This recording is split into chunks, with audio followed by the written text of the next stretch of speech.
నమస్కారం.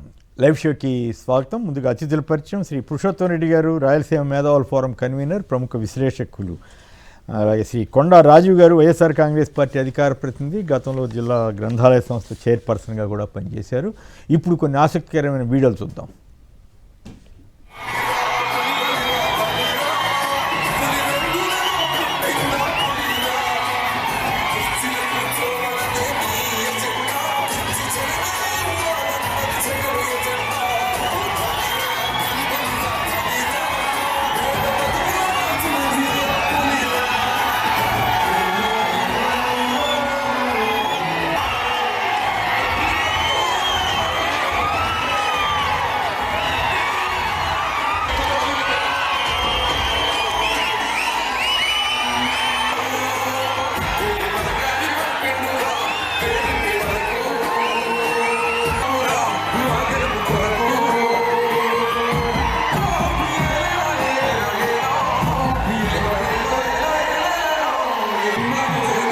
నరేంద్ర మోడీ అనుకున్నాం, బాగానే ఉన్నాడుగా పైకెళ్ళంటే.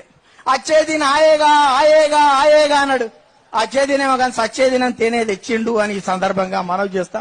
నగదు రహిత పరిపాలన చేస్తానన్నాడు, మెదడు రహిత పరిపాలన చేస్తున్నాడు.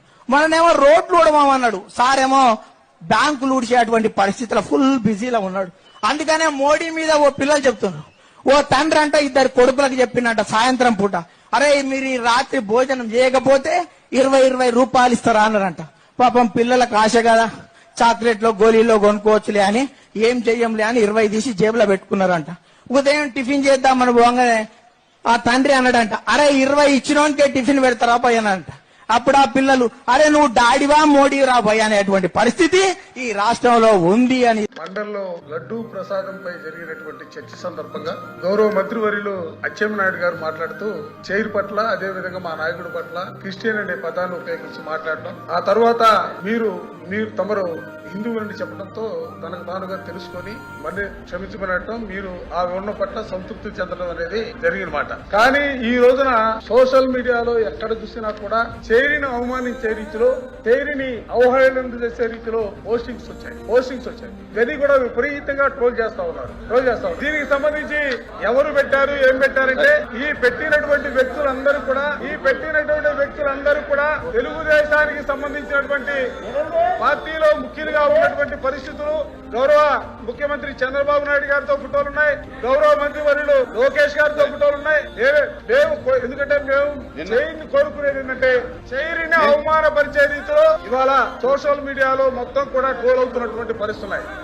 దయచేసి నేను గౌరవ మిమ్మల్ని కోరుకునేది ఒక్కటే, సోషల్ మీడియాలో ఏదైతే వచ్చిందని మీరు చెప్తా ఉన్నారో దాని మీద మీరు నాకు కంప్లైంట్ తోటి సబ్మిట్ చేయండి. నేను ప్రభుత్వానికి అది పంపిస్తాను. వారి మీద అది ఏదన్నా తప్పుడుగా ఉంటే గనక ప్రభుత్వం చర్యలు తీసుకుంటది. ఖచ్చితంగా అటువంటి సంఘటనలు ఎప్పుడు జరగకోకుండా మనం చర్యలు తీసుకుందాం. నిన్న జరిగిందైతే మనకి సభలో జరగవలసింది కాదు. అయినప్పటికీ కూడా నేను గాని మంత్రి గారు గాని స్పాంటేనియస్ గా దాన్ని సర్దుబాటు చేయడం జరిగింది. దీన్ని ఇంకా పెద్దగా కాంట్రవర్సీ చేయకోకుండా దీన్ని ముగించండి. మీరు ఇచ్చినటువంటి ఏదైతే మీరు బాధపడ్డారో లేదా నా పట్ల మీ కన్సర్న్ ఉందో దానికి మీరు రిటర్న్ గా నాకు కంప్లైంట్ ఇవ్వండి. నేను ఇమీడియట్ గా ప్రభుత్వానికి పంపిస్తాను. తక్షణ చర్యలు వారి మీద యాక్షన్.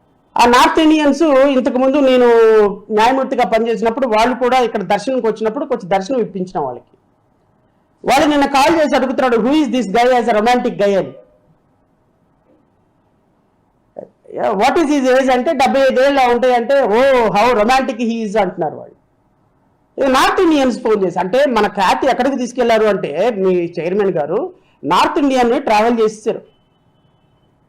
ఇది అల్టిమేట్ గా ఇది ఎక్కడ ల్యాండ్ అవుతుంది? ఒక పవిత్ర పుణ్యక్షేత్రంలో ల్యాండ్ అవుతుంది. రైట్, అవి వీడియోలు. ఇక వార్తలోకి వెళ్దాం. నేను అందరి వాడిని. మాదిగ ఎంప్లాయీస్ కోఆర్డినేషన్ కమిటీ కృతజ్ఞత సభలో ముఖ్యమంత్రి రేవంత్ రెడ్డి పేదల ఆశయ సాధన కోసం తప్పకుండా కృషి చేస్తానంటున్న సీఎం రేవంత్ రెడ్డి. ఇక ఆంధ్ర వార్తలకు వెళ్తే ప్రజాప్రతినిధులకు ఒకే రూల్ ఉండాలి. నినదించిన ఎంపీపీలు, ఎంపీటీసీ సభ్యులు. పంచాయతీరాజ్ గ్రామీణాభివృద్ధి శాఖ కార్యాలయం వద్ద ధర్నాలు. మా సమస్యలపై పవన్ కళ్యాణ్ ఒక్కసారి కూడా మాట్లాడలేదు. ఎంపీల సంఘం రాష్ట్ర అధ్యక్ష కార్యదర్శులు హనుమంతరావు, రెడ్డప్ప వీళ్ళకి నెలసరిగా ప్రతి నెల మంత్రులు, ఎమ్మెల్యేలు జీతాలు తీసుకుంటున్నారు కానీ మాకు వేతనం ఇవ్వట్లేదు ప్రతి నెల అని చెప్పి వారు ఆందోళన దిగారు. పురుషోత్తం రెడ్డి గారు సంక్షిప్తంగా దీని మీద కామెంట్ చేయండి. నిజంగానే ఈ గవర్నమెంట్ వచ్చిన తర్వాత ఎంపీపీలు, ఎంపీటీసీలకి వేతనాలు, గౌరవ వేతనాలు కూడా ఇవ్వకపోవటం కొంచెం అది అప్రతిష్టే కదా. కొమ్మినేని గారు అందరికి నమస్కారం. నమస్కారం. బేసిక్ గా ఎంపీటీసీలకు స్థానిక సమస్యలకు వాళ్ళు రిప్రజెంటేటివ్, జెడ్పీటీసీలు కావచ్చు, కార్పొరేటర్లు కావచ్చు, వీళ్ళందరూ బహుశా ఏప్రిల్ నాటికి అన్ని ముగిసిపోతాయి కూడా.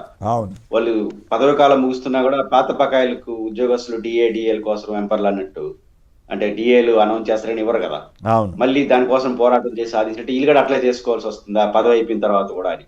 అంటే ఒక రకమైన అనుమానం ఏమొస్తుందంటే దీంట్లో 90% 80% వైసీపీ అనుకుంటారు. గతంలో గెలిచిన ఎంపీటీసీలు జెడ్పీటీసీ అంటే మన వాళ్ళు కాదని చెప్పి వదిలేద్దాం అనుకుంటున్నారా? ఇట్లాంటి అనుమానాలు వస్తాయి. ఇది మంచి పద్ధతి కాదు కదా. కాబట్టి ఖచ్చితంగా పబ్లిక్ రిప్రజెంటేటివ్ కూడా మాకు జీతాలు కావాలని అడిగే పరిస్థితి తెచ్చుకోవడం ప్రభుత్వానికి గౌరవాన్ని ఇవ్వదు. కాబట్టి ఖచ్చితంగా ప్రభుత్వం వాళ్ళకి ఏదైతే ప్రభుత్వం నిర్దేశించిందో అది ఇవ్వడం ధర్మం. లేకపోతే ఖచ్చితంగా అడుగుతారు కదా, ఎంపీటీసీల కన్నా జెడ్పీటీసీల కన్నా కార్పొరేట్ ఎమ్మెల్యేలు ధనవంతులు అందరూ ఒప్పుకోవచ్చు దీంట్లో. మరి వాళ్ళకి మాత్రం ప్రాంప్ట్గా వచ్చి గ్రాస్ రూట్ లెవెల్లో ప్రజలకు రిప్రజెంటేటివ్ గా ఉన్న వాళ్ళకి తక్కువ వాళ్ళ ఆర్థిక పరిస్థితులు బాగాలేదనుకో, ఫస్ట్ ఎవరు కట్ చేసుకోవాలి? పైనుంచి కిందకి రావాలి. కాబట్టి మనకు ఎంత కాదన్నా మన జరిగిన ఎన్నికల ఖర్చులు అవన్నీ చూస్తే ఎమ్మెల్యేలు ఎంపీలు కొంత బెటర్, ఎంపీటీసీ జెడ్పీటీసీల కన్నా చాలా బెటర్. కాబట్టి వాళ్ళకి ఇవ్వకుండా వీళ్ళకి ఇవ్వాలి కదా ఫస్ట్. కాబట్టి ఏ రకంగా చూసుకున్నాడో ఫస్ట్ వీళ్ళకి ఇవ్వాలి. ఆ గౌరవానికి సంబంధించిన అంశం ప్రభుత్వం దీన్ని ఒక రాజకీయ అంశంగా చూడకుండా వీళ్ళని త్వరగా సెటిల్ చేస్తే బెటర్. నా పరిస్థితి ఉందో లేదో చెప్పలేని పరిస్థితి. గ్రామీణాభివృద్ధిపై నియోజకవర్గాల వారీగా పుస్తకాలు ఇస్తున్నారట పవన్ కళ్యాణ్ గారు, వాటిని ఆవిష్కరించారట. 2 ఏళ్ల ప్రగతిపై సమగ్ర నివేదిక అంట. మరి అంత ప్రగతి ఎట్లా ఎప్పుడు వచ్చేసిందో ఏం కాదు. రైట్. తిరుమల లడ్డూలో జంతు కొవ్వు కలవలేదు, శాసన మండలి సాక్షిగా మంత్రి ఆనం వెల్లడి. పామాయిల్ కొన్ని రసాయనాలు మాత్రమే కలిశాయంటూ సిట్ నివేదిక. తిరుమల లడ్డూపై ఇచ్చిన స్టేట్మెంట్లో పేర్కొన్న ప్రభుత్వం అయినా పదే అబద్ధాలు వల్లవేస్తూ జగన్పై దుష్ప్రచారం.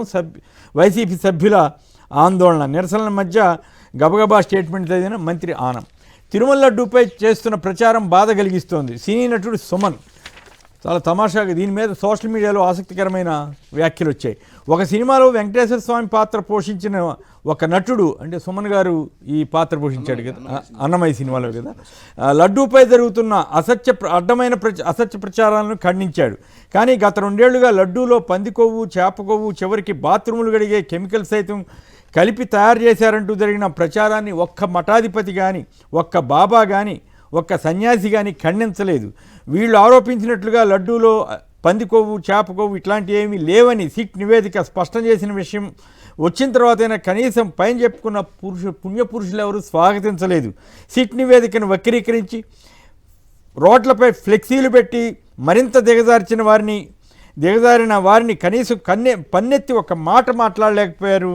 మరి ఈ ముఠాలకి దొంగ బాబాలు పొట్ట కోసం, బ్రతుకు కోసం, స్వార్థ రాజకీయాల కోసం మాత్రమే మతం కావాలా, అంతే తప్ప వీరికి దేవునిపైన మతం పైన శ్రద్ధలు లేదా అంటూ ఒక ఆయన ఎవరు ఆవేదనతో కూడిన వాళ్ళ మీద గౌరవం ఉంటూనే వారి పట్ల గౌరవంతో వారు స్పందించకపోయిన వైనం పైన మాట్లాడారు. ఇక మరొక కామెంటు, కులం చూసి ఓటేయండి అన్నది నువ్వే, తెలంగాణ ఇవ్వడం వల్ల 11 రోజులు అన్నం తినడం మానేసా అన్నది నువ్వే, మొన్న తెలంగాణ వాళ్ళ దిష్టి తగిలిన కోనసీమ మంటల్లో పడిపోతున్నాయన్నది, ప్రాంతాల మధ్య చిచ్చు పెట్టింది నువ్వే, అసలు ఏ ఆధారాలు లేకుండా లడ్డూ విషయంలో మెట్లు కడిగి కాషాయం బట్టలు వేసి చిచ్చు పెట్టింది నువ్వే అంటూ పవన్ కళ్యాణ్ గారు నిన్న అసెంబ్లీలో చేసిన వ్యాఖ్యల మీద పలువురు సోషల్ మీడియాలో స్పందించారు. వెంకన్నకు క్షమాపణ చెప్పరా, శ్రీవారికి అపచారం చేస్తే సమాధానం ఏది, ఏసీ ప్రభువుకు అపచారం జరిగిందంటే చెప్పావే అంటూ ఈ చంద్రబాబు గారు ఇదేం గోలో ఇదేం అర్థమే కాదు. అన్నీ తెలిసే లడ్డూని కల్తీ చేశారంట. మరి అంటే అన్నీ తెలిసే కల్తీ చేశారా? మరి చంద్రబాబు గారి ప్రభుత్వం వచ్చిన తర్వాత జరిగిన దాని మీద మాట్లాడుతున్నారా? ఎట్లా చేస్తున్నారు? కూటమి విచ్ఛిన్నానికి కుట్ర, 11 మంది ఉన్నా 1100 మంది ఉన్నట్లు మాట్లాడుతున్నారంటూ వాళ్లే కల్తీ చేస్తారు, వాళ్లే బూతులు మాట్లాడతారు. పవన్ కళ్యాణ్ గారు పోటీ పడుతున్నట్టున్నారు చంద్రబాబు గారితో మాటలు మార్చడంలో కానీ వీటన్నిటి కూడా వారే కల్తీ చేస్తారు, నిందలు మనపై వేస్తారంటూ పవన్ కళ్యాణ్ గారు వ్యాఖ్యానిస్తున్నారు. పురుషోత్తం రెడ్డి గారు చెప్పండి, ఈ వెంకటేశ్వర స్వామికి అపచారం చేస్తున్నది ఎవరు? క్షమాపణ చెప్పాల్సింది ఎవ్వరు? పైగా ఇప్పుడు కల్తీ వాళ్లే చేశారని మళ్ళీ ఆరోపించడం ఏమిటి? ఓ పక్క సిట్ నివేదికలు ఇవన్నీ ఉన్నప్పటికి కూడా పవన్ కళ్యాణ్ గారు కులం మతం వద్దంటూ మళ్ళీ ఇవాళ మాట మార్చారు. సో మాట మార్చడంలో పవన్ కళ్యాణ్ గారు సూపరే అనుకోవాలా? సో చంద్రబాబు గారు మరోవైపు ఆనం రామనారాయణ రెడ్డి గారి నివేదిక చాలా స్టేట్మెంట్ ప్రకారం అందులో అవేమీ లేవని అఫీషియల్గా చెప్పిన తర్వాత కూడా వీళ్ళు ఎందుకు ఇట్లా మాట్లాడుతున్నారు? కొమ్మినేని గారు, ఇక్కడ డబుల్ స్టాండర్డ్ చాలా క్లియర్ కనిపిస్తుంది. మీరు అప్పుల్లోనైనా లేదా ఈ వ్యవహారంలోనైనా కూడా ఎక్కడ కనిపిస్తుంది చూడండి. అధికారిక రిపోర్ట్లో వాస్తవాలు చెప్తారు, అదే సభలో మళ్ళీ ఉపన్యాసాలు వేరే చెప్పేస్తారు. ఇది చాలా ప్రమాదకరం. మనకు బయట ముఖ్యమంత్రి గారు మాట్లాడిన స్టేట్మెంట్కి ఆనం రామనారాయణ రెడ్డి గారు అధికారికంగా ఇచ్చిన స్టేట్మెంట్కి ఉల్టాగా ఉంది. కాబట్టి అధికారికంగా స్టేట్మెంట్ రికార్డు కాబట్టి ఉన్న విషయాలు చెప్పేస్తారు, చదివేస్తారు, దాని మీద చర్చ పెట్టరు. కానీ అనధికారికంగా రాజకీయ ఉపన్యాసాలు యథాలాపంగా చేస్తూ ఉంటారు. ఇది వ్యవస్థల పైన బలహీనపడిపోతాయి, వ్యవస్థల పైన అపనమ్మకం వస్తుంది. మీరు అధికారిక రిపోర్ట్లు అట్లా చెప్పడం ఏంటి, అనధికారిక ఉపన్యాసాలు ఇలా చెప్పడం ఏంటి? మీరు అప్పులు గట్ట చూడండి, అధికారిక రిపోర్ట్లో ఏ ప్రభుత్వం ఎంత చేసిందో చెప్పేస్తారు, కరెక్ట్ గా చెప్తారు. ఎందుకంటే అది అధికారం, కాగ్ రిపోర్ట్స్ ఉంటాయి. కానీ అదే సభలో రిపోర్టు ఫైనాన్స్ మినిస్టర్ బడ్జెట్ లో కూడా పెడతారు, ఉపన్యాసాల్లో రివర్స్ ఉపన్యాసం మొదలు పెడతారు. మొత్తం జగన్మోహన్ రెడ్డి 9,50,000 కోట్లు అప్పు చేసి మాకు పెట్టేసిపోయాడు అంటారు. అంటే ఇంత ఉల్టాగా మాట్లాడడం ద్వారా హౌస్ యొక్క ఔన్నత్యం దెబ్బతింటుందన్న ఉద్దేశం, అంటే రాజకీయంగా మనం చెప్దామనే ధోరణి కనిపిస్తుంది తప్ప ఇంకోటి కనపడలేదు. దీనివల్ల ప్రభుత్వం చులకనవుతుందన్న విషయం వారు గమనించారు. రెండోది, పవన్ కళ్యాణ్ గారు 11 మంది ఉన్న 1100 మంది లాగా మాట్లాడుతున్నారు, లేదా మన కుల మతం వద్దు. నాకు ఈ రిపోర్ట్ కొనసాగింపేది. ఉదయం పూటేమో మతం కులము అన్ని మాట్లాడేస్తారు. అసలు ఇదే పవన్ కళ్యాణ్ గారు మీకు గుర్తుందా, అసెంబ్లీ సమావేశంలో, ఈ అసెంబ్లీ సెషన్స్ లోనే ఈరోజు హిందువులకి జరిగితే మనం ఇట్లా అంటున్నాం, అదే ఏరే మతాలు జరుగుంటే అసలు ఉప ముఖ్యమంత్రి కానీ ముఖ్యమంత్రి కానీ ఒక మతానికి రిప్రజెంటేటివ్ కావచ్చా? కాన్స్టిట్యూషన్ ప్రకారం ఏరే మతం అంటే ఎవరు? ఉప ముఖ్యమంత్రి గారి దృష్టిలో మన మతం ఏంటి, ఏరే మతం ఏంటి? రాజ్యాంగం దృష్టిలో అన్ని మతాలు సర్వమతం సమానం. నిన్న ఈ సమావేశంలోనే మాట్లాడారు, బయట మాట్లాడేశారు, మళ్ళీ ఈరోజు కుల మతం వద్దనేస్తున్నారు. అంటే ఒకే వ్యక్తి ఒకే అంశం పైన ఇంత డబుల్ స్టాండర్డ్ మాట్లాడితే సమాజంలో ఎలాంటి రిఫ్లెక్షన్స్ వస్తాయి? అందువల్లనే ప్రతి అంశంలో బలహీనపడుతున్నారు. అందువల్లనే పవన్ కళ్యాణ్ గారు గుర్తించాలి, 11 మంది కాస్త 1100 మంది లాగా గొంతెంత ఎందుకు నిలబడగలుగుతున్నారు అంటే ఇందుకే. మనం నిన్న చెప్పిన స్టేట్మెంట్ కి ఈ రోజు కట్టుబడడం, ఉదయం స్టేట్మెంట్ కి మధ్యాహ్నం కష్టపడడం, మధ్యాహ్నానికి సాయంత్రం కష్టపడడం. ఇంత ఇన్బ్యాలెన్స్డ్ గా ఉన్నప్పుడు 11 మంది అయితేవి, మీరు 164 మంది ఉంటేవి, 164 మందికి రిప్రజెంటేటివ్ గా ఉండేవారు 11 మందికి ఎందుకు భయపడుతున్నారు? పైపిచోళ్ళు సభకు కూడా రావట్లేదు. అంటే 11 మందికి 164 మంది భయపడుతున్నారు అంటే మీరు ఇన్బ్యాలెన్స్ స్టేట్మెంట్స్ ఇస్తున్నారు, ఇన్బ్యాలెన్స్ పాలన ఇస్తున్నారు. మీ మాట మీద మీరు నిలబడట్లేదు కాబట్టి 11 మంది ఒకరు మాట్లాడినా అది విలువ ఉంటుంది. మీరు 100 మంది మాట్లాడినా ఇట్లాంటి డబుల్ స్టాండర్డ్స్ తో ఒకరు మాట్లాడితే ఏమి? అందువల్లనే పవన్ కళ్యాణ్ గుర్తించాలి, మనం ఇన్బ్యాలెన్స్ అయినాం కాబట్టి 164 మందికి లేని విలువ 11 మందికి సభకు రాకుండా వస్తా ఉంది. అందువల్ల 11,000 మంది 11,000 లాగా మాట్లాడతారు, 11 లక్షల లాగా మాట్లాడతారు. కాబట్టి దాని ప్రభుత్వం గమనించుకోవాలి. కాబట్టి ప్రభుత్వం ఇట్లా ఇన్బ్యాలెన్స్ స్టేట్మెంట్ ఇచ్చుకుంటా పోతే అంటే బాధపడతారు అందరూ. ఇక్కడ ఇంకో ఇంట్రెస్టింగ్ విషయం ఏంటంటే వాళ్ళే కల్తీ చేస్తారు, నిందలు మనపై వేస్తారు. ఎట్లా ఇట్లాంటి ఇప్పుడు చంద్రబాబు గారు చెప్పారంటే ఆయనకేదో హెరిటేజ్ కంపెనీ, ఇందాపూరు, ఈ గొడవలన్నీ ఉన్నాయి కాబట్టి ఆయన ఏదో కొంచెం మొదట ఏదో మాట్లాడినా తర్వాత ఇంకో రకంగా, ఈయన ఎందుకు ఇప్పుడు ఆయన తరఫున పుదాన్ని వేసుకుని ఇట్లా మాట్లాడుతున్నారు?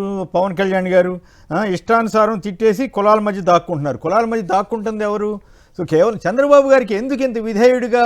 అంటే ఈయనకో సొంత పార్టీ ఉంది కదా, సొంత పార్టీకో విధానాలు ఉండాలి కదా, మాట మార్చేసి ఇన్ని రకాలుగా అసలు చంద్రబాబు గారిని మించిపోయి మాటలు మారుస్తున్నారు సారు అని సోషల్ మీడియాలో రకరకాల కామెంట్లు వస్తున్నప్పటికి కూడా వాళ్ళ మీద కామెంట్ చేసేవాడిని తిడుతున్నారు, వాళ్ళు కేసులు పెట్టు ఇట్లాంటి చేస్తున్నారు తప్పితే మనం తప్పు చేస్తున్నామా లేదా అన్న ఆత్మవిమర్శకి పవన్ కళ్యాణ్ గారు వెళ్ళలేని పరిస్థితి ఉందా, లేదా ఆయన అంత బలహీనంగా అయిపోయి తెలుగుదేశం చేతిలో బందీగా మారిపోయాడు అనుకోవాలా?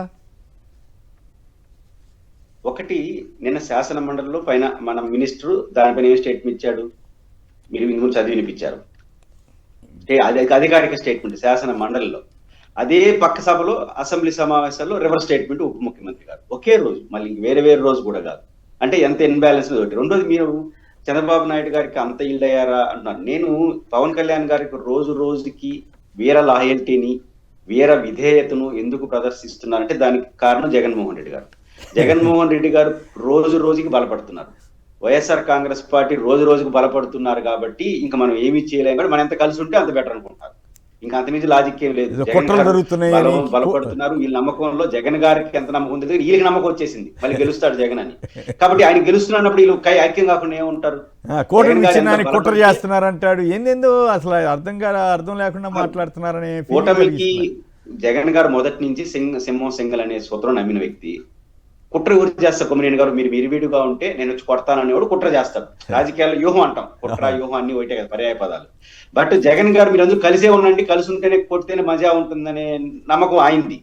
సమర్థిస్తాం, వ్యతిరేకిస్తాం. మీరు ఐక్యంగా ఉండాలని ఆయన కోరుకుంటే మీకు ఏమైనా విభేదాలు ఉంటే మనం చెప్పలేం. కానీ జగన్ గారు మీరు ఐక్యంగానే ఉండండి, ఐక్యంగా రండి, నాటకాలు ఎందుకు, ముగ్గురు విడిపోయి మూడు రాజకీయాల్లో మాట్లాడి ప్రతిపక్ష ఓట్లు చీల్చేసి 2019లో ఇట్లాంటి చర్చలు ఎందుకు, మీరు ఐక్యంగానే ఉండండి, కలిసి ఉండండి, మేము వచ్చి కొడతాము, నేను సింహం సింగల్ గా వస్తానని టైప్ జగన్మోహన్ రెడ్డి గారు. అదే టైంలో మీరు ఇంకోటి గమనించారా పురుషోత్తం రెడ్డి గారు? ఎన్డీఏ ప్రతిష్ట దెబ్బతీయవద్దు అని తెలివిగా చంద్రబాబు గారు తెలుగుదేశం ఎమ్మెల్యేలు తెలుగుదేశం నాయకులే కదా అత్యధిక శాతం ఉంది, వాళ్ళు కదా అరాచకాలు చేస్తూ ఉంది. ఇప్పుడు మొన్న తిరువురు ఎమ్మెల్యే తన ఎంపీ మనుషులే నన్ను చంపడానికి ప్రయత్నం చేస్తున్నారంటాం. అనేక చోట్ల తెలుగుదేశం వాళ్ళు దందా చేస్తుంటే తెలివిగా ఎమ్మెల్యేలకి ఎన్డీఏ ప్రతిష్ట దెబ్బతీయొద్దని తెలివిగా చెబుతున్నాడా? మరి పవన్ కళ్యాణ్ గారు నిజంగానే దానికి తగ్గట్టుగానే చంద్రబాబు గారి పట్ల పూర్తి విధేయతతోటి వెళ్ళిపోతున్నారా?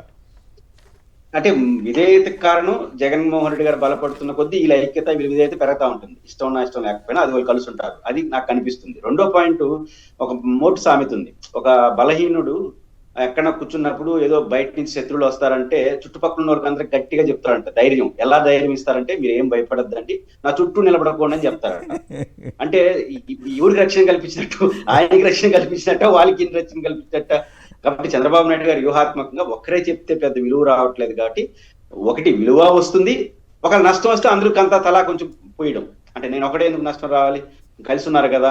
కాబట్టి పవన్ కళ్యాణ్ గారు కొద్ది బీజేపీ వాళ్ళు మాత్రం చాలా తెలివిగా ఎక్కడ పూసుకోకుండా దూరంగా ఉండడానికి ప్రయత్నిస్తున్నారు. వాళ్ళు పవన్ కళ్యాణ్ గారిని అమాయకులు ఏం కాదు కదా.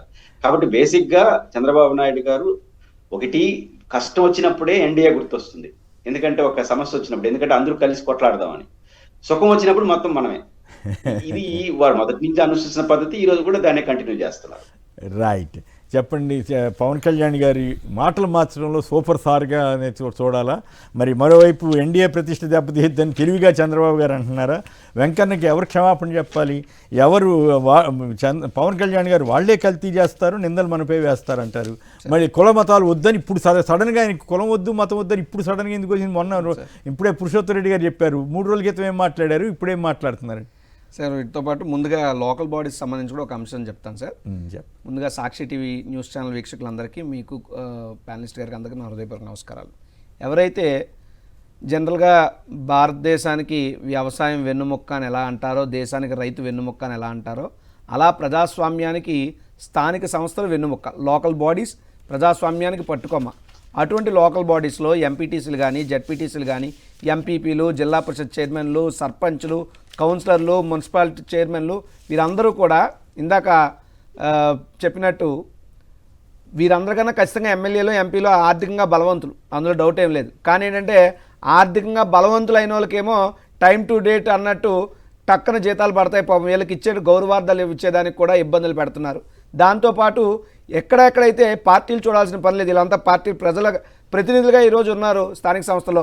వాళ్ళందరికీ ఆయా వార్డులు, ఆయా ప్రాంతాలు స్థానికంగా అభివృద్ధి చేయాల్సినటువంటి పరిస్థితుల్లో కేటాయించాల్సిన నిధుల్లో కూడా జాప్యం కలుగుతూ ఉంది.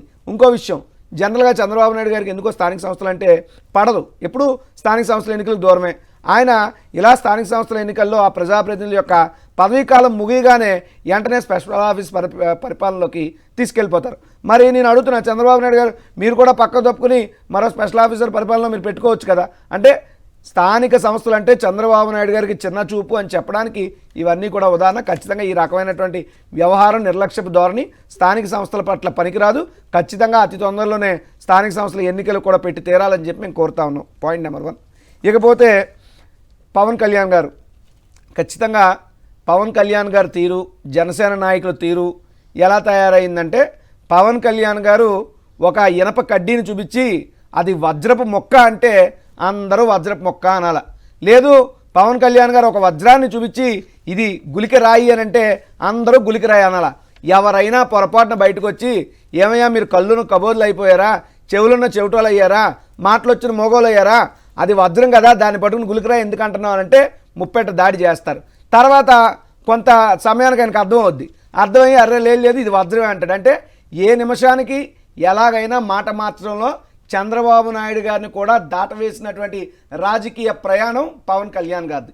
ఎందుకంటే 2024 ఎన్నికలకు ముందు ఆయన ఏం మాట్లాడారు, మీకు ఆంధ్ర భావన ఎలాగా లేదు, కుల భావన అయినా తెచ్చుకుని మాట్లాడండి, కుల భావన అయినా తెచ్చుకుని చేయండి అన్నారు. మరి కులాలతో రాజకీయాలు చేసింది మీరే కదా, కులాలని రెచ్చగొట్టింది మీరే కదా. అంటే మీరు కులాలను మీరు రెచ్చగొడతారు, బయట మళ్ళీ అసెంబ్లీలోకి వచ్చి కులాలకు అతీతంగా ఉండాలి, కులాలను వైఎస్ఆర్ కాంగ్రెస్ పార్టీ రెచ్చగొడుతుందని మాట్లాడతారు. ఏ రోజు వైఎస్ఆర్ కాంగ్రెస్ పార్టీ ఎక్కడ కూడా కులాలను రెచ్చగొట్టలేదు. తర్వాత నేను సనాతన హిందూనని చెప్తారు, లేదు అనుకుంటే మా పిల్లల్ని బాప్టిజం చేశాను, లేదా నన్ను మా ఫ్రెండ్ బాప్టిజం చేశారంటారు, లేదంటే మరో ముస్లిం మత పెద్ద దగ్గర మీరు బిర్యానీ తింటారు, తప్పేం లేదు, అన్ని మతాలని గౌరవించాలి. కానీ మీరు మళ్ళీ బయటకు వచ్చి మతాలకు అతీతంగా రాజకీయం ఉండాలని ఒక పక్క అంటారు, ఇంకో పక్క ఏమో మెట్లు కడుతారు, మరో పక్క ఏమో ఐఎమ్ అనపాలజెటిక్ సనాతని హిందూ అంటారు. ఏంటి మీ ఆలోచన, ఏంటి మీ మాట తీరు? అంటే మీరు చెప్పేదానికి 3 రోజుల క్రితం అసెంబ్లీలో అదే క్రిస్టియన్లు అయితే అదే ముస్లింలు అయితే వాళ్ళు మాట అంటే పడతారా, ఒప్పుకుంటారా? అదే అంటున్నాను సార్, విచిత్రమైన ఓట్ల కోసం వెళ్ళిపోయి నేను క్రిస్టియన్ అని చెప్తాడు, నేను ముస్లిం అని చెప్తారు, మళ్ళీ అధికారంలో భాగస్వామ్యం అయ్యి మరో పార్టీ తాలూకు అండదండల కోసమేమో ఇతర మతాలను కించపరుస్తారు. ఈ రకమైనటువంటి మతాలతో రాజకీయం చేయాల్సినటువంటి అవసరం పవన్ కళ్యాణ్ గారికి ఏముంది? కావాల్సినంత సినిమా చరిష్మా ఉంది. సరే, ఇప్పుడు ఉప ముఖ్యమంత్రి అయ్యారు, కులాలకి మతాలకి ప్రాంతాలకి పార్టీలకు అతీతంగా ప్రజలకు మంచి చేసి మన్ననలు పొందాలి. కానీ మతాన్ని అడ్డు పెట్టుకుని రాజకీయం చేస్తూ తద్వారా రాజకీయ చలి కాచుకోవాల్సిన అవసరం పవన్ కళ్యాణ్కి ఏంటి అంటే ఇట్స్ ఏమంటారు $1 మిలియన్ క్వశ్చన్. ఒకటి మాత్రం అర్థమవుతుంది, చంద్రబాబు నాయుడు గారి కన్నా స్పీడ్గా మాటలు మార్చగలిగినటువంటి వ్యక్తి రాజకీయంగా పవన్ కళ్యాణ్ గారు అన్నటువంటిది ప్రస్ఫుటంగా కనబడుతుంది. రెండో అంశం, మీరేదో తిరుమల గురించి అడిగారో క్షమాపణ చెప్పాలని చెప్పి చంద్రబాబు నాయుడు గారు అన్నారు. చెప్పాలి, నిజమే, కానీ ఎవరు చెప్పాలన్నది పాయింట్. 2024 జూలైలో కూటమి ప్రభుత్వం అధికారంలోకి వచ్చింది. జూలై 6వ తారీఖున కొత్త ఈవో గారిని అపాయింట్ చేశారు. గీ శాంపిల్స్ ఏదైతే కల్తీ కాబడినటువంటి గీ అని చెప్తా ఉన్నారో ఆ గీ శాంపిల్స్ జూలై 12వ తారీఖున తీసుకోబడ్డాయి. వాటి తాలూకా రిపోర్టు జూలై 16 నోటి, జూలై 23 నోటి వచ్చింది. జూలై 25న ట్యాంకర్లు వెనక్కి తిప్పి పంపామని చెప్పి సిట్ రిపోర్ట్లో ఉంది. సో ఇదంతా గమనిస్తే మీరు అధికారంలో ఉన్నప్పుడు, మీ అధికారంలో ఉన్న ఎంప్లాయీస్ అధికారులు ఉన్నప్పుడు వారి ఆధీనంలో శాంపిల్స్ తీసుకుని వారి ఆధీనంలో రిపోర్ట్లు వచ్చి కల్తీ జరిగిందని ఇంత జరిగిన తర్వాత క్షమాపణ చెప్పాలని చంద్రబాబు నాయుడు గారు కదా. అసలు ఈ కల్తీకి మూలకారకుడు చంద్రబాబు నాయుడు గారు కదా. మరో పక్క కల్తీ వేరు, లేదా అందులో animal fat, fish oil, Harpic, Pig fat, pork fat అని చెప్పి దేవుడి లడ్డు ప్రసాదానికి కూడా అపవిత్రం చేశారే మీ నోళ్లతో. మీరు కదా క్షమాపణ చెప్పాలి. నేను అడుగుతున్నా సరే ఈ కూటమి నాయకుల్ని, మీరు ప్రసాదం అంటే ఏదో తినే పదార్థం అనుకుంటున్నారేమో. ప్రసాదం అంటే పవిత్రతకు ప్రతీక, ప్రసాదం అంటే భక్తికి ప్రతీక, ప్రసాదం అంటే దేవుడు ఆశీర్వాదానికి ప్రతీక. అటువంటి దేవుడు ఆశీర్వాదాన్ని కూడా అవమానించి అవహేళన చేసి అపవిత్రం చేసినటువంటి మీరు కదా నిజంగా పాపాత్ములు, మీరు కదా క్షమాపణ కోరాల్సినటువంటి వ్యక్తులు. మీరు ఈరోజు వచ్చి దెయ్యాలు వేదాల వల్ల ఇచ్చినట్టు చంద్రబాబు నాయుడు గారి రకమైనటువంటి మాటలు మాట్లాడడం చాలా దుర్మార్గం. క్లియర్గా చెప్పారు ఏ రకమైనటువంటి ఇవన్నీ ఇంక్లూడ్ కాలేదు అని. అయినప్పటికీ కూడా హార్పిక్ మీద కూడా ఇంక్లూడ్ చేశారని మాట్లాడారు. మరోపక్క ఆయన హెరిటేజ్ సంస్థకు సంబంధించో హిందాపూర్కి సంబంధించో ఎవరైనా మాట్లాడితేనో లేదా సోషల్ మీడియాలో పెడితేనో ఇమీడియట్గా నోటీసులు ఇస్తున్నారు, ఇమీడియట్గా కేసు లేదా పరువు నష్టం దావా అంటున్నారు. ఇందాపూర్ డైరీకే పరువు ఉందా, లేదా హెరిటేజ్కే పరువు ఉందా? స్వామివారికి పరువు లేదా? స్వామివారి దేవాలయానికి విలువ లేదా? అంత దేవాలయం ప్రపంచవ్యాప్తంగా కోట్ల మంది భక్తులు ఉన్నటువంటి కలియుగ దైవ శ్రీ వెంకటేశ్వర స్వామికి అగౌరవం చేశారే, అపవిత్రం చేశారే, దానికి బాధ్యులు మీరు కాదా అని చెప్పి చంద్రబాబు నాయుడు గారిని అడుగుతున్నా. మీరు, మీ మంత్రులు, మీ ఉప ముఖ్యమంత్రి మీరంతా కూడా ముందు బేషరతుగా స్వామివారి ముందు మోకరెళ్ళి ముక్కు నేలకు రాసి మీరు క్షమాపణ చెప్పాలి తప్పితే మీరు పక్కోళ్ళకి క్షమాపణ చెప్పమని అడగడానికి మీకు కనీసమైనటువంటి అర్హత లేదు అని చెప్పి తెలియజేస్తున్నాను సార్. రైట్. అయితే అంటే ఆనం రామనారాయణ రెడ్డి గారేమో అసెంబ్లీ స్పష్టంగా చెప్పారు. అయినప్పుడు కూడా వీళ్ళు మళ్ళీ అదే ఇంకో విషయం నేను మొన్న ఇప్పుడు మండలంలోనే చూశాను. అనురాధ గారు అనుకుంటాను ఆవిడ ఇలా పట్టుకుని పేపర్ పట్టుకుని మండల్లో A1 జగన్మోహన్ రెడ్డి, A2 కరుణాకర్ రెడ్డి. ఎవరమ్మా నువ్వు A1 A2 చెప్పడానికి? నువ్వేం పోలీస్ డిపార్ట్మెంట్ వా? నువ్వేమైనా సిట్టా, సిబిఐ? నువ్వు కేసులు పెట్టే వాళ్ళ? మేము చెప్తాం A1 Chandrababu Naidu, A2 Lokesh, A3 Pawan Kalyan అంటే అయిపోద్దా? తేల్చాల్సింది ఎవరు? గౌరవ న్యాయస్థానం. సిబిఐ సిట్ ఏం చెప్పింది? దాని మీద కనీసం అవగాహన ఉందా? రిపోర్ట్ చదివారా? స్పష్టంగా ఆ రిపోర్ట్లో వచ్చిందే ఆనంద్ రామనారాయణ రెడ్డి గారు అసెంబ్లీలో చెప్పారు. కల్తీ జరుగుండొచ్చు, కాక ఆ కల్తీ ఎవరి హయాంలో జరిగిందో వాళ్ళు శిక్షారులే. కల్తీ పేరు చెప్పి స్వామివారి ప్రసాదం కల్తీ అంటే పామాయిల్ ఇటువంటి ఎడిబుల్ Sir, సంబంధించింది అయినా కూడా జరగదు. ఇప్పుడు ఆయన టైంలో ఏదో సువాసన రావడానికి చంద్రబాబు గారి పాలనలోనే ఏదో కొత్తగా కలిపారట, ఇంకో నెయ్యి తీసుకొచ్చి. హెరిటేజ్ పెరుగులో అసలు హెరిటేజ్ పెరుగు పెరిగే కాదని చెప్పి ఫైన్ వేసింది. అంత మాత్రాన అది పనికిరాదు కాదు కదా. అంటే కల్తీ products care of address Chandrababu Naidu గారు, హెరిటేజ్ సంస్థలు, వారికి ఉన్నటువంటి వ్యాపార నెట్వర్క్. అట్లా తప్పు అట్లా మాట్లాడకూడదు. అట్లా కాదు, అట్లా ఓవరాల్ గా అన్ని కలిపి బట్టకాల్సి చేయకూడదు. ఏవో కొన్ని తప్పులు జరుగుతుంటే వాటిని సర్దుకుంటారు. కానీ ఆయన చేసిన ఘోరమైన నేరం ఏంటంటే, తప్పు ఏంటంటే తిరుమల కోట్లాది మందికి సంబంధించినటువంటి తిరుమల మీద అంత దారుణమైనటువంటి అప్రదిష్ట కలిగించేటువంటి అపచారాన్ని చేసిన మాట వాస్తవం. అంత మాత్రం చేత మనం వారు కక్షగా పెట్టి జగన్ గారి మీద కక్షతోటి తిరుమల కాదు వారు జగన్ గారి మీద కక్షతోటి తిరుమలని అప్రదిష్ట పాలు చేసి ఉండొచ్చు, అపచారం పాలు చేసి ఉండొచ్చు. కానీ మనం దానికి అనుగుణంగా ఇంకా ఆయన కంపెనీ అంతా ఎట్లా అని మనం నేనైతే మీరు అన్నారు. ఓకే, నేను దాని మొత్తం కంపెనీ పట్టుకుంటారు నడుస్తాం. కల్తీ అనేటువంటిది హెరిటేజ్ సంస్థలో ఉన్నది అన్నటువంటిది నేను చెప్పడం కాదు. Food safety standards authority of India వారు దాన్ని పరిశీలించి దానికి జరిమానా విధించి ఆ జరిమానా మేము కట్టామని చెప్పి తర్వాత వాళ్ళు ఏదో అప్పీల్కి వెళ్ళారంటే జరిమానా కట్టామని చెప్పి వాళ్ళు అధికారికంగా కూడా ప్రకటించుకున్నారు. కానీ నేను అడిగేది ఒకటే, ఇది ఉన్నత విలువలతో కూడినటువంటి జర్నలిజం. కానీ అక్కడ మాట పార్లమెంటరీ లాంగ్వేజ్ కూడా సరిపోదు, అటువంటి దిక్కుమాలిన జర్నలిజం పేరులో ముసుగులో వాళ్ళు చేస్తూ ఉన్నారు. నేను అడుగుతున్నా, ఈరోజు ఒక డైరీకో, ఒక సంస్థకో, ఒక వ్యక్తికో క్యారెక్టర్ అసాసినేషన్ జరిగితే మీరు ఇంత ఇమీడియట్గా రెస్పాండ్ అయ్యారే, మరి దేవదేవుడు క్యారెక్టర్ అసాసినేషన్ చెప్తే చేస్తున్నారు, దాని మీద ఎవరు రెస్పాండ్ అవ్వాలి? ఖచ్చితంగా రెస్పాండ్ అవుతాడు ఆ భగవంతుడు. కలియుగ వెంకటేశ్వర స్వామితో పెట్టుకున్నాడు ఎవడో కూడా ఇదైన పరిస్థితి చరిత్ర లేదు. ఖచ్చితంగా వీళ్ళు చేసినటువంటి పాపాలకు మూల్యం చెల్లించుకోక మాత్రం తప్పదు. రైట్. ఇక అప్పులతో మరొక విషయం చెప్పండి సార్. అప్పులతో అభివృద్ధి శూన్యం, చంద్రబాబు ప్రభుత్వ పాలన తూర్పారబట్టిన కాగ్. దీనికంటే ముందుగా అసెంబ్లీలో భజన, కౌన్సిల్లో పలాయనం. ఈ అసెంబ్లీ జరిగిన తీరు, కౌన్సిల్ జరిగిన తీరు మీద కూడా కొద్దిసేపు మాట్లాడిన తర్వాత అప్పుల అంశానికి వెళదాం. పురుషోత్తరెడ్డి గారు, ముందుగా మీకు నిజంగానే అసెంబ్లీలో మొత్తం ఇక వన్ సైడెడ్గా భజన చేయటమే తప్ప ఇంకోటి జరగలేదనే పరిస్థితి, అక్కడక్కడ ఎమ్మెల్యేలు కొంతమంది మాకు ఇది జరగలేదు, ఇది జరగలేదు అని చెప్తున్నప్పటికి కూడా ఓవరాల్గా చూసినప్పుడు మొత్తం చంద్రబాబు గారు ఏకోపన్యాసం అనండి, ఇంకోటి అనండి, వాళ్ళకి ఎదురు లేకుండా, అదే కౌన్సిల్కి వచ్చేసరికి మాత్రం సమాధానం చెప్పలేని పరిస్థితి. సో దీని మీద ఈ రెండు సభల తీరు మీద మీ కామెంట్ ఏమిటి, మీ విశ్లేషణ? కొమ్మిన్ గారు, బేసిక్ గా శాసన మండలిలో ఇదే ప్రభుత్వం, శాసనసభలో కూడా ఇదే ప్రభుత్వం. శాసన మండలిలో ప్రభుత్వానికి కూడా చాలా అంశాలను వివరించుకునేదానికి లేదా విమర్శలు చేయడానికి శాసనసభలో వచ్చినంత అవకాశం శాసన మండలిలో బాగా వస్తూ ఉంది. మనం గమనంలో పెట్టుకోవాల్సింది, అధికార పార్టీ గుర్తించాల్సింది, ప్రతిపక్షం ఉన్నప్పుడే చాలా విమర్శలకి మన స్టైల్లో సమాధానం చెప్పగలం. అది తప్పు వరపో తర్వాత ఇష్యూ. కానీ శాసనసభలో ఉపన్యాసం అయిపోతా ఉంది, శాసన మండలిలో చర్చ అవుతా ఉంది.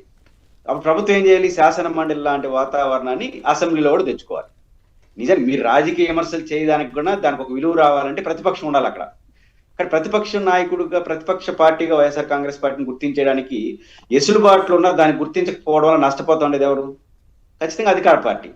అదే ప్రభుత్వంగా శాసన మండలి మీరు చెప్పదలుచుకున్న రాజకీయ విషయాలు చెప్పగలుగుతున్నారు కదా, మనం ఏకీపిస్తామా ఏకీపిద్దాం, ఇట్ ఇస్ డిఫరెంట్ ఇష్యూ. ఎందుకంటే ప్రతిపక్షం క్వశ్చన్ చేస్తున్నప్పుడు మీరు ఆన్సర్ చేస్తే మీ గౌరవం పెరుగుతుంది. కాబట్టి ఈ ప్రభుత్వం అది ఆలోచించాలి. అందువల్ల శాసన మండలి వాతావరణం శాసనసభకు వస్తేనే, శాసనసభ ప్రజలు చూసే వాళ్ళు ఎక్కువ శాసన మండలిలో చూస్తున్నారా, శాసన సభను చూస్తున్నారా? వ్యూవర్స్, మీరు మంత్రులకు స్టేట్మెంట్లు అన్ని కూడా శాసనసభలో, శాసన మండలిలో స్టేట్మెంట్లు వచ్చినంతగా తెలుగుదేశం పార్టీ స్టేట్మెంట్లు శాసనసభలో రావట్లా పబ్లిక్. దీంట్లో కారణం ఏంటంటే ఆడొక వాతావరణం, ఆర్గ్యుమెంట్, అది ఖచ్చితంగా గ్లామర్ ఇస్తుంది. కాబట్టి ప్రభుత్వం కూడా గుర్తించాల్సింది, ఇప్పటికైనా జగన్మోహన్ రెడ్డి గారి లెటర్కి స్పందించి, అధికారికి స్పందించి, అనధికారికంగా బాగా స్పందిస్తున్నారు. ఏమని? మీకు 11 ఇవ్వడానికి కుదరదు, యా చట్టం చెప్తుంది. కానీ చట్టం ఏం చెప్తుందో దాని ప్రకారం హైకోర్టుకి అప్డేట్ ఇవ్వరు. జగన్ గారి లెటర్కి అధికారిక లెటర్ రాయరు, కానీ అనధికారిక ఉపన్యాసాలు చెప్పేస్తుంటారు. మీకు కుదరదని లెటర్లో ఇచ్చేసేయండి, కోర్టుకి చెప్పేసేయండి, ఒక పని అయిపోతుంది కదా. కాబట్టి ఇవేమి లేకుండా చేస్తున్నారంటే చట్టంలో అట్లాంటి వెసులుబాటు ఉంది. ఖచ్చితంగా ఇప్పటికైనా ప్రభుత్వం శాసనసభలో ప్రతిపక్షాన్ని గుర్తించగలిగితే శాసన మండలి వాతావరణం శాసనసభకు వస్తే మీ కృషి ఫలిస్తుంది, ఎంతో కొంత మీరు చెప్పదలుచుకుని చెప్పడానికి అవకాశం ఉంది. లేకపోతే ఖచ్చితంగా మీ ఉపన్యాసాలుగా మారే అవకాశాలు ఉంటాయి. రైట్. అయితే ఇందాక మీరు ఒక పాయింట్ నేను అడగడం మిస్ అయ్యాను. చంద్రబాబు గారికి ఎందుకు ఇంత మోర్ దాన్ లాయల్ అన్నట్టుగా పవన్ కళ్యాణ్ గారు వ్యవహరిస్తున్నారు? వాళ్ళకంటే ఎక్కువగా నిందలే మీరే వేస్తారు, మీరే కలిసి చేస్తారు, ఇంకా అనేక ఆయన చదువుతూ ఉంటే ఆశ్చర్యం వేస్తుంది. చాలా తెలుగుదేశం వాళ్ళకంటే ఎక్కువ స్పీచ్ ఎందుకు ఇస్తున్నట్లు? దాంతోపాటు అసెంబ్లీ, కౌన్సిల్ ఈ రెండింటి మీద కలిపి చెప్పండి సార్. ఇప్పుడు పవన్ కళ్యాణ్ గారు ముందు చెప్తా ఉన్నాం మీకు, ఇప్పుడు ఎక్కడైనా మనం పల్లకి మోసేటప్పుడు పల్లకలో కూర్చున్నాడు చాలా హాయిగా సాఫీగా టెన్షన్ లేకుండానే ఉంటాడు. చాలా జాగ్రత్తగా కాన్సన్ట్రేషన్గా ఆ పల్లకి మోసే బాధ్యత తీసుకున్న వాళ్ళు మాత్రం చాలా కష్టపడాలి. ఇప్పుడు ఆ కష్టమే పవన్ కళ్యాణ్ గారు పడుతున్నారు. అధికారంలో ఉంది, అసలు అధికారాన్ని అనుభవిస్తుంది చంద్రబాబు నాయుడు గారు, ఆయన సుపుత్రుడు గారు. కానీ వాళ్ళ మీద ఏమైనా ఈగ వాలితే పవన్ కళ్యాణ్ గారి మీద కొండ వాలినంత ఫీల్ అవుతూ ఆయన ప్రతిస్పందిస్తూ ఏమన్నా అంటే కూటమి బంధం అని ఆయన చెప్పుకొస్తున్నారు. కూటమి బంధంలో పవన్ కళ్యాణ్ గారు ఒకరున్నారా, లేదా జనసేన పార్టీ ఎమ్మెల్యేలు, కార్యకర్తలు, అభిమానులు కూడా ఉన్నారా లేదా అన్నది ఆయన ఆలోచించుకోవాలి. ఎందుకంటే ఎంతసేపు పవన్ కళ్యాణ్ గారు చంద్రబాబు నాయుడు గారి కొడుకులో లేకపోతే వారి తాలూకా మంత్రివర్గ మర్యాదలు, గౌరవాల గురించి ఆలోచించే పవన్ కళ్యాణ్ గారు తన సొంత పార్టీ నాయకులు, ఎమ్మెల్యేలకో లేదా జిల్లా స్థాయి నాయకులకో ఆయా నియోజకవర్గాల్లో గౌరవ మర్యాదలు దక్కకపోయినా సరే నోరు మెదపనటువంటి పవన్ కళ్యాణ్ గారు ప్రభుత్వం చేసినటువంటి తప్పులను, చంద్రబాబు నాయుడు గారు చేస్తున్నటువంటి అవినీతినో మేము ప్రశ్నిస్తే వెంటనే మా మీద ముప్పేట దాడికి వస్తున్నారంటే ఖచ్చితంగా దాని అర్థం ఆల్రెడీ ఆయన చెప్పాడు. ఇది ఆల్రెడీ ఆన్సర్ తెలిసిన క్వశ్చనే మళ్ళీ మనం డిస్కషన్లో పెట్టుకున్నట్టు. ఏం చెప్పాడు ఆయన? 15 ఏళ్ళు ఊడిగం చేయడానికి సిద్ధపడ్డాడు, 15 ఏళ్ళు ఈ బంధం కొనసాగాలన్నాడు, 15 ఏళ్ళు చంద్రబాబు నాయుడు ముఖ్యమంత్రిగా ఉండాలని నేను కోరుకుంటున్నాను డైరెక్ట్గా తెల్ల జెండా ఎత్తేసాడు రాజకీయంగా. మరో 15 ఏళ్ల పాటు పవన్ కళ్యాణ్ ముఖ్యమంత్రి అనే స్థానం జోలికి నేను వెళ్ళనని చెప్పి వాళ్ళకి రాసిచ్చిన తర్వాత వాళ్ళని అనుగుణంగా వాళ్ళకు భజించేస్తూ ముందుకు వెళ్లాల్సిన పరిస్థితి తప్ప వాళ్ళని కాదనో ఎదిరించో వాళ్ళని దాటుకుని ముందుకు అంబటి రాంబాబు గారు ఒక ఆసక్తికరమైన వ్యాఖ్య చేశారు. ఒక్కసారి కాపులు గనక పవన్ కళ్యాణ్కి మద్దతు ఇవ్వట్లేదు అని తేలితే ఈయన చంద్రబాబు గారు ఆయన అరటికాయ తొక్క మాదిరిగా వదిలేస్తారు అని చెప్పి వ్యాఖ్యానించాడు. అట్లా అది కరెక్టేనా? అట్లా ఉంటుందా సార్? ఎందుకంటే కాపు జాతి అనేటువంటి పెద్ద సమూహం, కాపు, తెలగ, బలిజ, మున్నూరు కాపు, తూర్పు కాపు, గాజులు కాపు జనాభాలో అత్యధిక శాతం ఉన్నటువంటి సామాజిక వర్గం. కాస్తో కోస్తో ఈ సామాజిక వర్గాన్ని ముఖ్యమంత్రి పీఠ మీద ఆశ ఉన్నది, వాస్తవమే అది. వంగవీటి మోహన్ రంగా గారు, దాసరి నారాయణరావు గారు, చిరంజీవి గారు, ఇలాంటి పెద్దలందరూ. సో ఇప్పుడు వీళ్ళ తర్వాత ఆల్టర్నేట్ ఆప్షన్గా ఆయనసేపు పవన్ కళ్యాణ్ తను ప్రొజెక్ట్ చేసుకున్నారు. సరే ఆయన కాస్తో కోస్తో కొంత సామాజిక వర్గం 5% 10% ఆయన వెనకాల నడిచి ఉండొచ్చు. కానీ ఎప్పుడైతే పవన్ కళ్యాణ్ గారు చంద్రబాబు నాయుడు గారికి లోబడిపోయారో, చంద్రబాబు నాయుడు గారు కనుసన్నల్లో రాజకీయంగా నడవడం మొదలెట్టారు, చంద్రబాబు నాయుడు గారు ముఖ్యమంత్రి కుర్చీలో కూర్చుంటే ఆ కుర్చీ పవన్ కళ్యాణ్ అవుతున్నారు, కూర్చునేది మాత్రం చంద్రబాబు అవుతున్నారు. దాన్ని కాపులు జీర్ణించుకోలేకపోతున్నారు. కుర్చీ పవన్ కళ్యాణ్ 100% అంటే నో డౌట్ ఏం లేదు సార్. ఎట్లా అంటారు? 164 సీట్లలో చంద్రబాబు, ఇప్పుడు చంద్రబాబు గారు ఈ ఒళ్ళో కూర్చుంటున్నారు, లేకపోతే ఇంకోటి అంటే అదొక రకంగా లేదు పవన్ కళ్యాణ్ గారు అంటున్నారు. ఇప్పుడు నేను ఒకటే చెప్తాను సార్, ఆయన ఒప్పుకోవట్లేదు. ఇప్పుడు అందుకే కాపుల వ్యతిరేకత మొదలైంది. ఎందుకు చెప్తున్నా అంటే కాపులందరూ కూడా పవన్ కళ్యాణ్ రాజ్యాలు ఏలాలనుకున్నారు. అందరూ కాకపోయినా కొంత శాతం కాపులు, ఇది వాస్తవం. అయితే పవన్ కళ్యాణ్ తాను రాజ్యాలు ఏలడం మానేసి చంద్రబాబు రాజ్యానికి రాళ్ళెత్తే పని మీద వేసుకున్నాడు. ఆ రాళ్ళెత్తే పని పవన్ కళ్యాణ్ చేస్తాడేమో తప్ప మిగతా కాపు సామాజిక వర్గం రాష్ట్రంలో చేయడానికి ఎట్టి పరిస్థితిలో సిద్ధంగా లేరు. దాని పర్యవసానం భవిష్యత్తు నిర్ణయిస్తుంది. ఆ విషయం అర్థమైతే చంద్రబాబు నాయుడు గారు కూరలో కరివేపాకులో పవన్ కళ్యాణ్ పక్కన పెట్టేస్తారనడంలో సందేహం ఏం లేదు. ఇకపోతే రాష్ట్ర బడ్జెట్ సమావేశం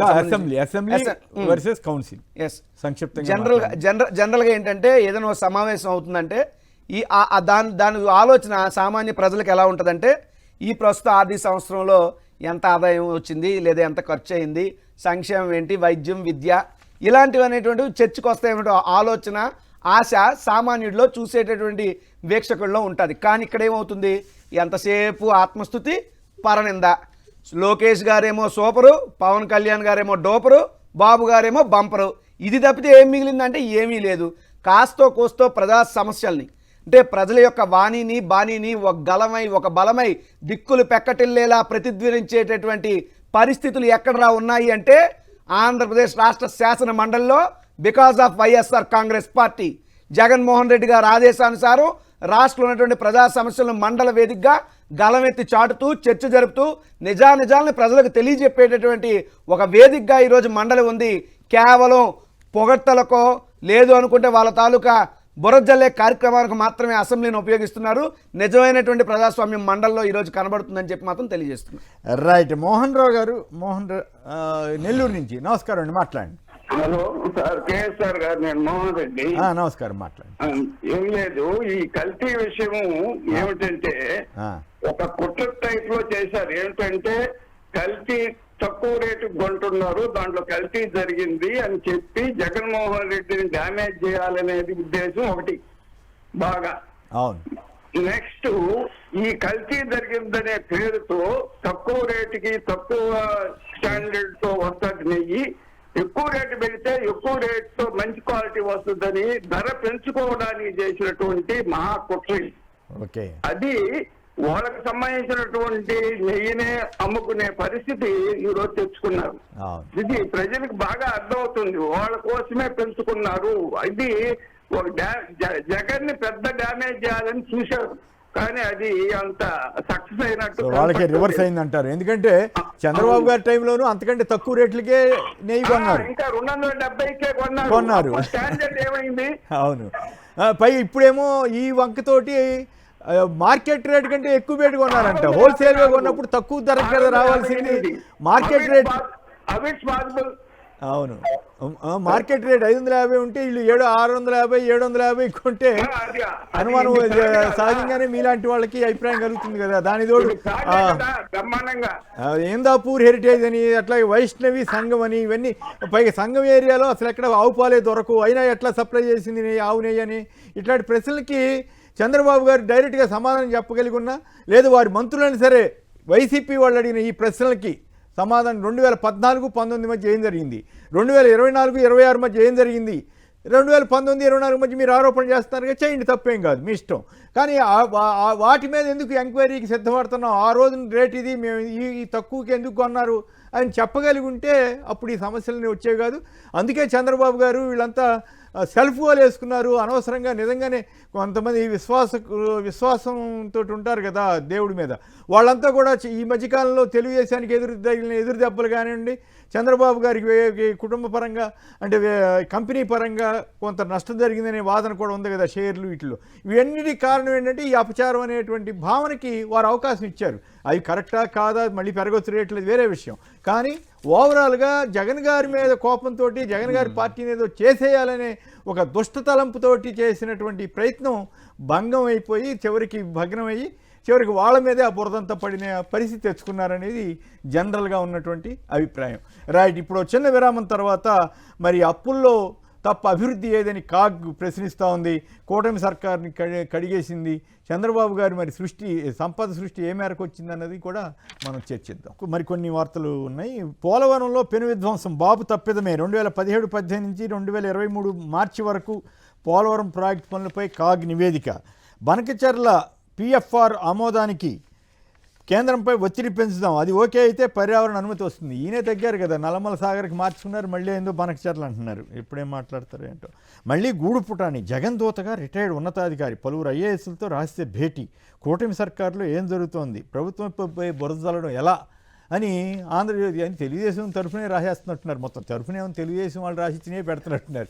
ఇట్లాంటివన్నీ ఒక పక్క జగన్ మీదేమో అడ్డగోలుగా బురద జల్లుతా వీళ్ళు. పురుషోత్తమ రెడ్డి గారు, మీరు ఈ వార్త గమనించారా? ఆంధ్రజ్యోతిలో వచ్చిన వార్త, ఎవరెవరి మీద బురద జల్లుతున్నారు, ఇట్లా ఈ రకంగా రాయటం మీద మీకేమనిపిస్తూ ఉంది? సంక్షిప్తంగా చెప్పండి. కొమ్మినేని గారు, మామూలుగా మీకు గుర్తుంటే శ్రీమతి ఇందిరాగాంధీ గారు ప్రధానమంత్రిగా ఉంటే అప్పుడు వామపక్షాలకి ఇందిరాగాంధీకి ఎమర్జెన్సీ కాలంలో వామపక్షాలు ఏదైనా మాట్లాడితే దీని వెనకాల చైనా కుట్ర ఉండదని చెప్పేవాళ్ళు. అవును, అంటే ఇంకేం సంబంధం, మీకు అది పాపులర్ ఇష్యూ. అట్లా ఇప్పుడు మన వైఫల్యాలు, ఇప్పుడు ఐఏఎస్ ఆఫీసర్లు నాకున్న ప్రాథమికమైనటువంటి సమాచారం ప్రకారం ఒక అలజడి వస్తూ ఉంది. కారణం ఏంటంటే, మీకు బుద్ధి పుట్టినట్టు ఫైల్స్ రాయాలంటే ఐఏఎస్లు కుదరదు. ఎందుకంటే వాళ్ళు రిజర్వేషన్ చెప్తున్నారు. ఆ రిజర్వేషన్స్ ఎందుకు చెప్తారు? ఈ పరిణామాలను చూసిన తర్వాత 2 పరిణామాలు. ఒకటి, ఇల్లీగల్ టెక్నికల్ గా తప్పు చేస్తే ఇరుక్కుంటా ఉన్నది ఒక భయము. రెండోది, మీరు ఒక భయాన్ని క్రియేట్ చేసేసారుగా. రాజకీయ దురుద్దేశంతో కూడా బుద్ధి పుట్టినట్టు ఆఫీసర్లను ఏమైనా చేయొచ్చు అనే వాతావరణం క్రియేట్ చేసిన తర్వాత రేపు వచ్చే ప్రభుత్వం మా పైన అది చేయదని భయం ఎందుకు రాదు? సహజమైన భయం ఒకటి, అసహజమైన భయం ఒకటి. 2 అసహజమైన భయానికి మీరు కారణం, సహజమైన భయం ఫైల్స్ కారణం. కాబట్టి ఇక్కడ ఇచ్చిన వాళ్ళు కొంతమంది చాలా మంది ఐఏఎస్లు ఐపీఎస్లు ఏం చేస్తారు, మాకెందుకు ఆర్డర్స్ ఇవ్వండి అని చెప్తారు. కాబట్టి ఇట్లాంటి స్వతంత్రతని ప్రదర్శించే క్రమంలో దీని వెనకాల కుట్ర ఉంది. కుట్ర ఏముంది? మీ బలహీనత ఉంది. మన యాటిట్యూడ్ మార్చుకోవాలి. తప్పులు చేయకుండా ఐఏఎస్ ఆఫీసులు వాళ్ళ పని వాళ్ళు చేసుకోమని చెప్పాలి. ఆ పని వదిలేసి దీని వెనకాల కుట్ర ఉంది, ఒక ఐఏఎస్ ఆఫీసర్ ఎవరు రాయబారం చేస్తున్నారు, ఇట్లాంటివన్నీ రాసుకుని. నేనేమంటే ఒక మాజీ ఐఏఎస్ జగన్ గారికి అనుకూలంగా ఉండే రాయబారం చేస్తున్నారు. మాజీ రిటైర్డ్ ఐఏఎస్ చేసేస్తే ప్రజెంట్ ఐఏఎస్ చేస్తారా? వాళ్ళకి 10-20 ఏళ్ళు అనుభవం ఎక్స్పీరియన్స్ ఉండాలి కదా. అవును, రైట్. ఇక కల్పిత మద్యం కుంభకోణం ఇది అసలు. దీనికి మళ్ళీ నా ఆస్తులు చెప్తాంట, 440 కోట్ల ఆస్తులు చెప్తాంట. ప్రజాశక్తిలో పోలవరంలో అవినీతి అక్రమాలు, అనర్హులకు అదనపు చెల్లింపులు, 11% మందికే పునరావాసం, 1600 కోట్ల మట్టి దొంగ పాలైందని చెప్పి కాగ్ వాళ్ళు చెప్పారట. అమరావతిలో అంతర్జాతీయ న్యాయ విద్యా సంస్థ పెడతారంటూ ఎల్లో మీడియా రాస్తుంది. నిజంగా వస్తే సంతోషమే. ప్రాజెక్టుల నాణ్యతపై రాజీ పడితే ఉపేక్షించనని చంద్రబాబు గారు హెచ్చరించారు. ఒక ఆయన ఎవరో ఏదో ఒక ఆయన ఎన్ఆర్ఐ ఎమ్మెల్యే అటండి, ఆయన ఎవరో ఏ ఊరో మరి, ఆయన ఈ వేసాలకు సంబంధించి కొంతమంది మీకు అన్యాయం చేశారంటూ ఆయన మీద ఏదో గొడవ జరుగుతున్నట్లుంది. ఇక అప్పులతో అభివృద్ధి శూన్యం, చంద్రబాబు ప్రభుత్వ పాలన తూర్పారబట్టిన కాగ్, వందలాది మంది పోలీసు అధికారులను వీఆర్లో పెట్టడం దారుణం అన్న ఎమ్మెల్సీ చంద్రశేఖర్ రెడ్డి. చంద్రబాబు మాట్లాడుతుంటేనే అందరికీ అనుమానమే అంటూ ఆయన ఒకసారి క్వాంటమ్ అంటారు, ఇంకోసారి ఏఏ అంటారు. రాష్ట్రంలో వచ్చే ఆదాయం జీతాలకే సరిపోతుందన్న పయ్యావుల కేశవ్. ఆర్థిక మంత్రి మా ఫోన్లు ఎత్తడం లేదంటున్నారు. మరి బిల్లులు ఈయన అడిగితే ఆయన ఎక్కడి తెచ్చిస్తాడు? లక్షల ఉద్యోగాలు ఎక్కడ తెచ్చారో చంద్రబాబు చెప్పాలన్న నిరుద్యోగ ఐక్య సమితి రాష్ట్ర అధ్యక్షుడు రామచంద్ర. అలాగే బోగస్ లెక్కలు, పచ్చి అబద్ధాలు, ఆత్మస్థుతి, పరనింద, బడ్జెట్ ప్రసంగాలు సాగాయని పేరు నానిగారి విమర్శ. అప్పులు తప్ప దాచడానికి ఏమీ లేదని పయ్యావుల కేశవ్ గారు అన్నారట. సో ఆర్థిక క్రమశిక్షణ ఏదని ఎల్లో మీడియా కూడా కాగ్ రిపోర్ట్లో ఒకంత రాసుకుంది. కాస్త మరి నా జనం నమ్మట్లేదని అర్థమైందేమో. నిరుడి ఖర్చు 2,49,190 కోట్లు, పన్నుల రాబడి 1,41,000 కోట్లు. సో మొత్తం మీద 1,00,000 కోట్లు తేడా కనపడతా ఉంది. ఆదాయానికి అంచనాకి బహుశా కొంత మరి కేంద్రం వసూళ్లు కూడా ఏమైనా ఉన్నాయేమో. రైట్. ఈ కాగ్ రిపోర్ట్ల మీద మీ స్పందన ఏమిటి పురుషోత్తం గారు? కొమ్మిడి గారు, చాలా తీవ్రమైన అంశం, రాష్ట్ర ప్రజలందరూ చూడాల్సిన అంశం. కంట్రోల్ ఆఫ్ ఆడిటర్స్ జనరల్ లెక్కలు ఇవి. ఇది జగన్మోహన్ గారి లెక్కలో, చంద్రబాబు గారి లెక్కలో కాదు. జనవరి 31 నాటికి కంట్రోల్ ఆఫ్ ఆడిటర్స్ జనరల్ ఇచ్చినటువంటి లెక్కల్ని కానీ మనం పరిగణలో తీసుకుంటే కొమ్మిడి గారు, ఎంత తీవ్రమైనటువంటి ఆర్థిక సంక్షోభం వైపు, ఈ పదం వాడాలనుకుంటున్నాను, ఆర్థిక సంక్షోభం వైపు మనం పయనిస్తున్నాం ఆంధ్రప్రదేశ్ అనడానికి నిదర్శనం. ఏం చెప్తుంది కంట్రోల్ ఆఫ్ ఆడిటర్ జనరల్? మీరు బడ్జెట్ ప్రసంగంలో పయ్యావుల కేశవ్ గారు ఒక ప్రతిపాదన పెట్టారు.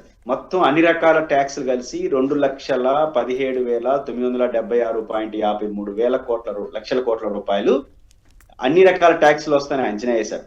ప్రజెంట్ బడ్జెట్ వర్తమాన 25-26 బడ్జెట్ లో. రివైజ్డ్ బడ్జెట్ లో 1,96,000 కోట్లు వస్తాయని తగ్గించుకున్నారు. అంటే 25,000 కోట్ల రూపాయలు అనుకున్న అంచనాలు రావట్లేదు. రివైజ్డ్ బడ్జెట్ కూడా ఆచరణలో జరగదనేది ఈ రోజు కాగ్ రిపోర్ట్. బట్ ఇది ఆందోళనకరం. కనీసం రివైజ్డ్ బడ్జెట్ అయినా 10 నెలలు 12 నెలల పాటు జరిగిన పరిపాలనలో రివైజ్డ్ బడ్జెట్ 9 నెలల బడ్జెట్ చూసిన తర్వాత రివైజ్డ్ అయినా కరెక్ట్ గా వేసుకోవాలి కదా, అది కూడా వేసుకోవట్లేదు. ఇవన్నీ పరిగణలో తీసుకుంటే కొమ్మిడి ఎంత ప్రమాదకర పరిస్థితిలో ఉన్నా అంటే 2,17,976 కోట్ల రూపాయలు అంచనా వేస్తే జనవరి నాటికి ఎంత వచ్చిందో తెలుసా? అన్ని రకాల ట్యాక్స్లు కలిసి 1,32,918 కోట్లు వచ్చింది కొమ్మిడి గారు. అంటే డెఫిసిట్ ఎంత? 85,000 కోట్ల రూపాయలు. ప్రభుత్వం తాను 25-26 అంచనాలు, ఈ 85,000 కోట్లు ఇంక 2 నెలలు ఉంది, ఫిబ్రవరి మార్చి. సరాసరి ఈ 10 నెలల కాలంలో 11,076 కోట్లు వచ్చింది కొమ్మిడి గారు సరాసరి నెల. ఒకవేళ ఈ 30,000 కోట్లు వచ్చింది అనుకున్నా అన్ని రకాల ట్యాక్సులు కలిసి 50,000 కోట్ల రూపాయలు ప్రభుత్వానికి రావట్లేదు. మీరేసిన అంచనా అంటే 50,000 కోట్ల రూపాయలు రాకపోతే 2 రకాల ప్రమాదాలు. ఒకటి, విపరీతంగా అప్పులు చేస్తారు, లేదా ప్రభుత్వం బడ్జెట్ లో చెప్పినటువంటి హామీలు కూడా అమలు కావు. బడ్జెట్ కి డబ్బులు రాకపోతే ఇంక అమలు అవుతాయి. రెండోది రాష్ట్ర ట్యాక్స్ చూడండి కొమ్మిడి. ఇంకోటి కూడా తెలిసింది, 24-20 మన పతనం వైపు వెళ్తున్నామా, అభివృద్ధి వైపు వెళ్తున్నామా?